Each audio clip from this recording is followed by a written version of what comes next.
Hey guys, this is God of Politics. I'm going to a brand new video, but before we get started with this video, please like this video and subscribe to the channel. Also follow me on Twitter and join the Discord. Those are both linked down in the description.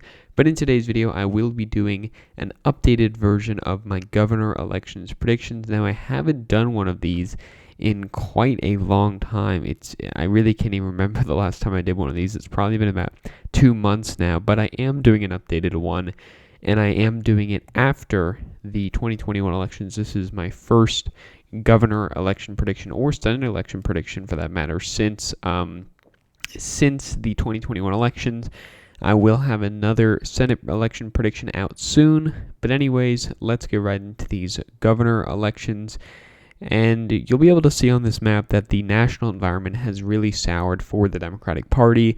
Results in Virginia and New Jersey really do not paint a good sign for them. Plus, Joe Biden's cratering approval ratings, they're really not good signs for him. And it's going to show up on this map. But we can start, as always, with the safe states. And I will just put in Virginia and New Jersey as safe blue and red. Just because they've already been decided. But anyways, getting to these safe states, starting with the safe states for the Republicans, that will include Idaho, Wyoming, South Dakota, Nebraska, as well as Alaska, the state of Oklahoma. I believe Texas will also go by a safe margin. Arkansas will go by a safe margin. Tennessee will go by a safe margin. Alabama will go by a safe margin. I honestly think at this point Iowa might go by a safe margin. Kim Reynolds, while she isn't that popular, Iowa has really took a turn to the right in the last couple of years. She won by 3 percentage points in a blue wave year in an open seat. And I think as an incumbent in a pretty strong year for Republicans, she'll win by around 9 to 10 to 11 percentage points, just above 10 percentage points, I'd say. South Carolina is going to be another safe state. Ohio, I think I'm going to put as a safe state. I think that Mike DeWine, as long as he can get past the primary, will cruise to victory in a general election. Ohio is another state like Iowa that has moved to the right in recent years. He will probably get a lot of crossover support, and a safe margin of victory for a Republican in Ohio isn't something we haven't seen in the past. Of course, John Kasich won by like 30 points or something back in 2014, so I think that he is likely to win by above 10 percentage points here and win by a safe margin of victory. I also think that Vermont and New Hampshire are both safe Republican states. New Hampshire with Chris Sununu, who recently announced that he is going to be running for re-election to the governorship, not Senate. He is running for governor again, so that race is safe Republican. Massachusetts is another race that is safe Republican, assuming Charlie Baker runs again. And Vermont is a safe state with Phil Scott. Obviously, he'll win by a lot, just like he did in 2020. So, after the safe states for Republicans, you can see here that they have a lot of states here. But getting to these races for the Democrats that are going by safe margins, I believe California will go by safe margin, Hawaii will go by safe margin, Illinois will go by safe margin, New York. I think Connecticut, actually I won't put it as a safe margin for now, but I am going to put New York as a safe margin, Rhode Island as a safe margin, and I'm going to put Maryland as a safe margin. It really does depend on the candidates, but I don't think any Republican candidate is going to be able to do anything near what Larry Hogan did. And so overall, I think that it will go by safe margin to Democrats.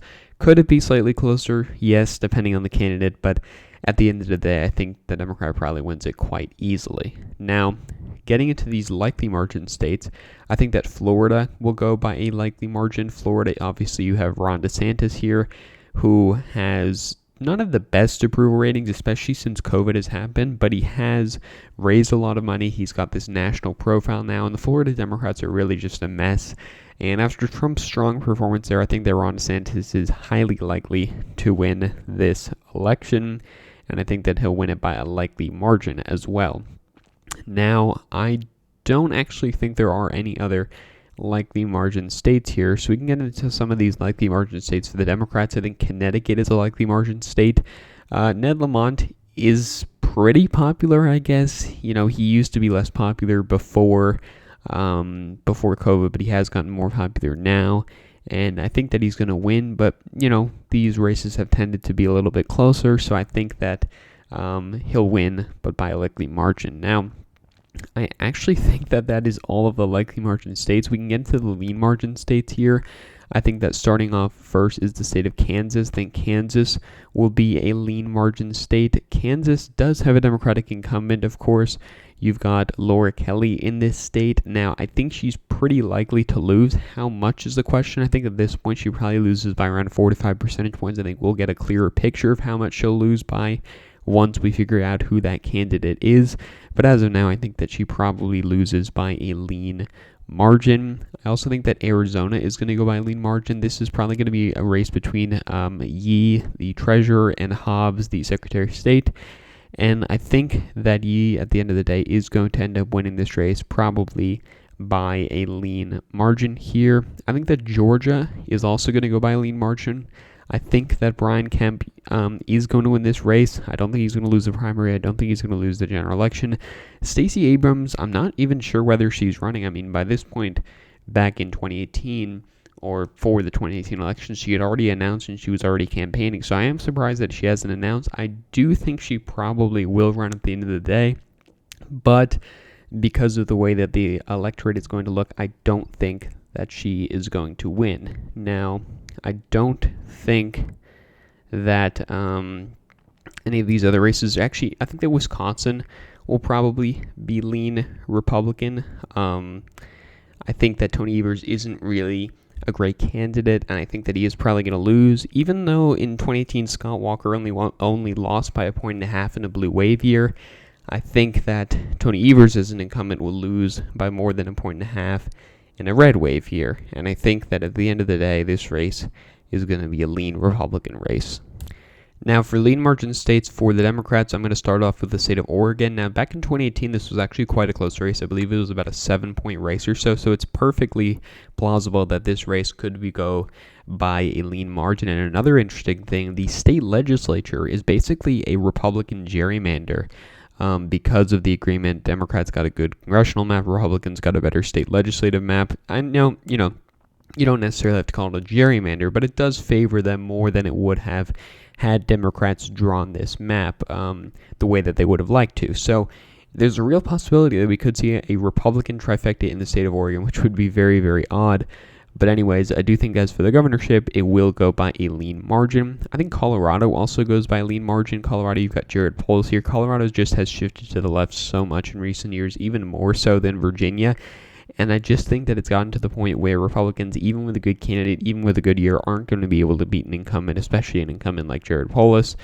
Now, I think that is probably going to be all of the lean margin states here. I think that I could put Michigan at lean Republican, but I'm going to put it at tilt Republican. Gretchen Whitmer really is not that great of a candidate, but the Michigan Republican Party isn't too great, and the state is a little bit bluer than some of these other Rust Belt states, and so I think that it is going to be a close and competitive race, but I think as of now, at the end of the day, my prediction as of now for what it will be like at the end of the day is that Gretchen Whitmer will lose this race. The Pennsylvania governorship, I'm also going to put a still Republican. Josh Shapiro's pretty much the de facto Democratic candidate at this point, and the Republicans don't have that great of a candidate, but I think that because of the electorate we're seeing, because of what the environment's going to be like, I think that Republicans are probably going to win this race. We saw that recent Supreme Court race that Republicans won. I think that we may see a result similar to that, maybe with a different county map, of course. But overall, I think that Republicans will probably win this race. Now, I'm also going to put Nevada at tilt Republican. Now, I'm not going to go too much into this, but it was a close race in 2018. It's a close race in 2016 and 2020. It's been a close state for a while, and Republicans have had a lot of success at the gubernatorial level here, and it's completely plausible to see that we could see a shift of just a few points in the electorate to make this race a tilt Republican race, and I think that is probably going to end up happening. And here may be my biggest surprise, the biggest upset of the cycle. Mark Ronchetti, who came within 5 points for the 2020 Senate race, is running for governor against Michelle Lujan Grisham, who is not that great of a candidate. And I think that Mark Ronchetti really has a real shot. He's a good candidate. He really appeals to the voters here. And with a state-level race and a good year for Republicans, I think that he's probably going to end up winning this race. It's going to be competitive. It's going to be narrow.